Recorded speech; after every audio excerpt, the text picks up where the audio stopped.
Howdy folks, Dr. Ed here with Total Body Healthcare, and I've got your Whiteboard Wednesday thought of the week. Through the month of October, we've been talking about a lot about emotional stress and the negative effects that it can have on our overall health.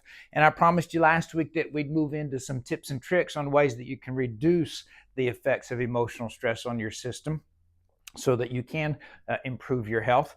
The first thing that I want to tell you is that there are no tricks, there's no shortcuts to this. Honestly, in my opinion, of some of the health habits that we should be establishing in our life, reducing emotional stress is probably one of the harder ones for us to do. That being said, I can give you the very most important tip. This is the one that I want you to start with. As far as reducing the effects of emotional stress on your system, the number one thing that you need to work on is how you react to these situations in your life. In other words, your emotional stress is not because of your mother-in-law. It's not because of your boss, your husband or wife, your coworkers. It's not because of the number that's in your bank account.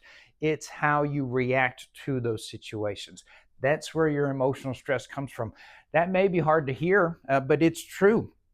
If you change the way you react, then your emotional stress is going to come down. That means that your emotional stress that's in your life right now is your choice. You've made those choices. That's why I say this is probably the harder one to really work on. There's several different ways that you can do that. I'm a big fan of the Enneagram personality system. It's one of the things that I use myself. It helps you recognize the habits that your personality has so that you can begin working on those habits and changing them. You can make better choices as far as your reaction to those situations are concerned. If you do that, your emotional levels are going to come down.